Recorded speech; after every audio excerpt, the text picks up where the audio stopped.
Good morning, everybody. It's Wednesday, December 3rd. Welcome to the Inside Edge. And, there was a time, it wasn't even that long ago, when Election Day in November meant a little bit of a breather. There was a flurry of activity when there was a gubernatorial transition or legislative lame duck sessions. But mostly people just went down to the league in Atlantic City and then they checked out until reorganizations in January, but that's not the case anymore. We have gone from the longest gubernatorial election in state history to a filing day for special congressional elections, to municipal runoffs, to a county convention for that special House race. And Jersey still has another election to go. It's next Tuesday, December 9th. These are special school referendum elections in just a few towns across the state, but not in Montclair, where Judge Robert Gardner yesterday canceled the election on a week's notice. I'm not really sure how he could do that after 1,750 people already voted, but then again, nobody ever said Bobby Gardner was a genius. So the season moves on without anybody missing a beat.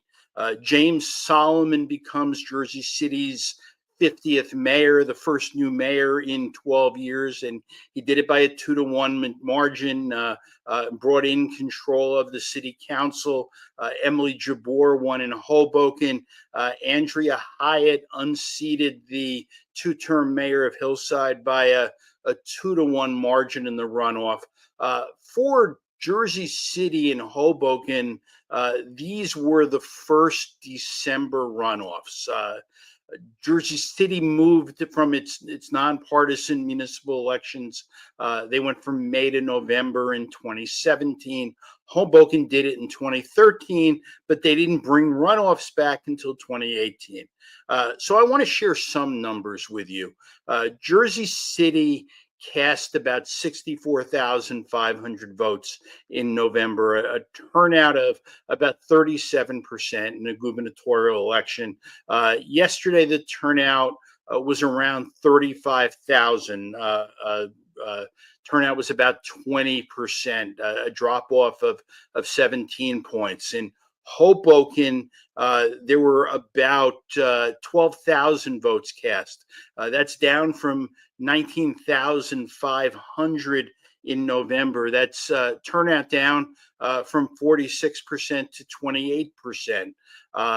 In Hillside, there were about 650 votes cast in November. In yesterday's runoff, that was down to 2,900. So turnoff there dropped from 41% to 18%. And there's probably a few reasons for it. On Tuesday, there was rain in North Jersey. It was cold. There was no early voting for runoffs. And Election Day came just 5 days after Thanksgiving. So the week before the election, many voters just checked out. And it wasn't easy for campaigns to get canvassers during a holiday week or over the weekend. But then again, it wasn't easy getting petition signatures for 14 congressional candidates in the 11th district. But they figured out how to do that with more than enough to secure a place on the ballot. That's all I have for today, everybody. Thanks for listening, and I'll be back tomorrow.